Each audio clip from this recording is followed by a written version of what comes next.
Cordial saludo, profe y compañeros. Mi nombre es Gustavo Forero Guarín, del curso de Nutrición y Alimentación Animal, sustentando la fase 2, digestión y metabolismo. La sustentamos de esta manera, definimos con los compañeros, puesto que no se nos programó finalmente una fecha para la sustentación ni una hora, y ellos lo presentaron esta tarde mediante Skype. Yo no pude hacerlo por un problema de conectividad y porque el link del tema que me correspondía no me permitió ingresar. De tal manera tuve una demora, por eso lo hago de manera independiente. Se nos pedía en el paso 3 realizar un mapa conceptual con los elementos que aquí se nos sugería en la guía. El mapa conceptual empieza con el alimento, que el alimento es todo lo que consumen los animales. El metabolismo es lo que hace el sistema digestivo del animal para adquirir finalmente los nutrientes.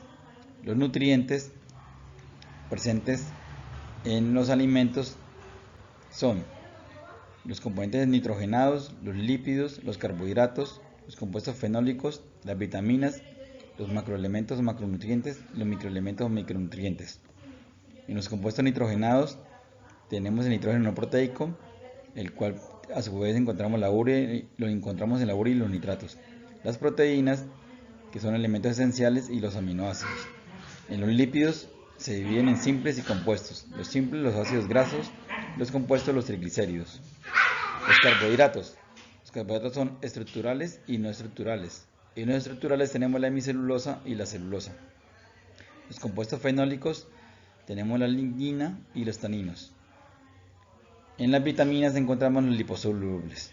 Las hidrosolubles también hacen parte de las vitaminas, pero no estaba sugerido en los elementos que tenía la guía. Los macroelementos tenemos lo que es el nitrógeno, el fósforo, potasio, calcio, magnesio y azufre. Y en los microelementos tenemos el boro, cloro, cobre, hierro, magnesio, molibdeno, níquel y zinc. En el paso 5 yo escogí la letra F, que correspondía al metabolismo de los hidratos de carbono y el nitrógeno en el rumen. La dinámica del metabolismo de los hidratos de carbono y del nitrógeno en el rumen.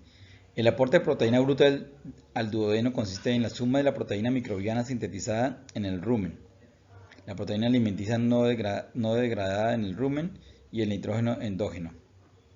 La proteína microbiana se contribuye en una alta porción del total de la proteína bruta disponible en el intestino. Debido a que la composición de los aminoácidos de la proteína bacteriana es bastante constante, la modificación del perfil de aminoácidos de la proteína dispone en el intestino delgado es difícil de conseguir. Se hace necesario entonces que los suplementos proteicos de baja degradabilidad rumial se incluyen en raciones en grandes cantidades para que pueda el organismo suplir esa necesidad. Los principales nutrientes necesarios para el crecimiento de los microorganismos rumiales son la proteína bruta y los hidratos de carbono. La proteína bruta y los hidratos de carbono son fermentados para proporcionar nitrógeno amoniacal, aminoácidos, esqueletos carbonados y energía en forma de ATP para la síntesis microbiana. En la nutrición proteica de los rumiantes es importante optimizar la cantidad de proteína sintetizada de los microorganismos rumiales, ya que no solamente contribuyen mayoritariamente a la cantidad del proceso disponible en el intestino delgado, sino que su proteína tiene un perfil de aminoácidos de excelente calidad. Efectos del tipo de hidratos de carbono sobre el metabolismo microbiano ruminal. El metabolismo microbiano ruminal se regula fundamentalmente por la cantidad y velocidad de fermentación de hidratos de carbono. La fermentación de los hidratos de carbono proporciona esqueletos carbonados y energía en forma de ATP, como hemos mencionado anteriormente. Los hidratos de carbono estructurales o fibrosos se definen genéricamente como aquellos que se encuentran en la pared de las células vegetales. Los hidratos de carbono no fibrosos o no estructurales incluyen almidones, azúcares y pectinas. Hidratos de carbono no estructurales. La eficacia de síntesis de proteína microbiana se optimiza cuando el contenido en HC, que quiere decir hidratos de carbono no estructurales, HCNE, de las dietas está alrededor de o por encima del 37%. Las fuentes de almidón tenemos avena, trigo, cebada, maíz, sorgo. Los hidratos de carbono fibrosos tenemos la pulpa de remolacha, la pulpa de cítricos, el gluten fit, las semillas de algodón, cascarilla, la soya, paja, arnilla de trigo. Efecto de la fuente de proteínas en el metabolismo microbiano ruminal. La degradabilidad ruminal de la proteína de los alimentos es un factor importante que afecta el aporte de aminoácidos al intestino delgado. La velocidad y la cantidad total de proteína degradada en el rumen puede condicionar la cantidad de proteína bacteriana sintetizada en el rumen y determinar la cantidad total de proteína alimenticia no degradada que llega al duodeno. La cantidad de proteína degradada en el rumen depende en gran medida de la actividad proteólica de las bacterias ruminales, el acceso a las bacterias a la proteína y el tiempo de retención de las partículas alimenticias en el rumen. Existe una correlación fuerte entre el nivel de proteína degradable en la dieta y la eficacia de síntesis de proteína bacteriana. Encontramos proteína de origen vegetal y animal. En las proteínas de origen vegetal, como la harina de soya, por ejemplo, este es un suplemento proteico de alta calidad, relativamente alta, que se utiliza frecuentemente en la alimentación del ganado vacuno. Sin embargo, el contenido en proteína no degradable en el rumen es bajo.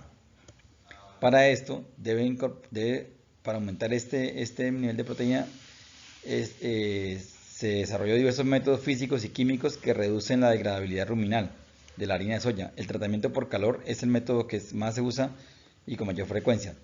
Las proteínas de origen animal, como los suplementos proteicos de origen animal, como las harinas de carne y huesos, de sangre, de plumas hidrolizadas o de pescado, son alimentos con alto contenido en proteína total y en proteína no degradable en el rumen, si los comparamos con otros alimentos de origen vegetal. La palatabilidad, la calidad proteica, la absorción intestinal, los aminoácidos y el coste por unidad de proteína y la disponibilidad y regularidad del suministro y de la calidad del producto, así como el efecto en la producción animal, son elementos claves para definir qué suplemento damos, si de origen animal o de origen vegetal. Sin embargo, el aporte total de proteína de ambos sistemas en las dietas es similar, siendo un poco más costoso y más escaso de conseguir el de proteínas de origen animal. Por eso la más común es la proteína de origen vegetal. En el paso 5 también me pedía que hiciera un mentefacto con 10 de los términos que encontré en mi elección y su significado. Entonces tenemos la nutrición animal, tenemos el nitrógeno endógeno, que es el nitrógeno encontrado en la digesta o en las heces de los animales alimentados con dietas libres de nitrógeno. Tenemos la proteína microbiana, que se sintetiza en el rumen y es fuente principal de proteína metabolizable. Tenemos la proteína bruta, que es el valor asignado al contenido en proteína de un alimento. Este porcentaje se obtiene multiplicando su contenido en nitrógeno por 6.25 y así encontramos el nivel de proteína bruta en un alimento. El HCNE, que son los hidratos de carbono no estructurales, son fermentados a nivel ruminal y se encuentran en el contenido celular. Hidrato de carbono, denominados glúcidos o carbohidratos, son nutrientes que se encuentran en los alimentos. Nitrógeno amoniacal, es el nitrógeno presente en forma de amoníaco y su comportamiento depende del pH. Los aminoácidos, moléculas que se combinan para formar proteínas. El FND significa fibra neutro detergente. Es el material insoluble en una solución detergente neutra y se compone de celulosa, hemicelulosa y lignina. Población de micronutrientes, de microorganismos. Población de microorganismos son aquellos microorganismos que se encuentran en componentes que son de interés para el organismo animal. Estos extraen los componentes que son necesarios para el funcionamiento del organismo. Metabolismo. El metabolismo son todos los cambios químicos que suceden en el organismo digestivo del animal. Estos cambios generan energía y los materiales que se requieren para las funciones del animal. La proteína microbiana, bueno, ya la leímos. Conclusiones. Como conclusión puedo decir que no existe un alimento único para los animales que supla en su totalidad los requerimientos nutricionales. En este sentido, es indudable que cada animal tiene requerimientos diferentes, según su sistema digestivo, según su finalidad de producción, según el clima y ubicación geográfica e incluso las condiciones del predio donde el animal habita. Otra conclusión a la que llego es que cuando proporcionamos una dieta alimenticia a nuestros animales, pocas veces, por no decir que nunca lo hacemos, tenemos presente las necesidades de proteína microbiana. Siempre miramos hacia el exterior del animal. En este sentido, el presente trabajo nos enseñó la importancia de mantener un equilibrio en la dieta para el organismo animal, para que éste asimile mejor los nutrientes que contienen los alimentos. Este equilibrio, o mejor esta absorción de los nutrientes, nace desde nuestro conocimiento para poder formular adecuadamente la dieta a trabajar cuando estemos ejerciendo nuestra profesión en explotaciones pecuarias. Las referencias bibliográficas y los anexos de la evidencia de la exploración en el lobo. Muchas gracias.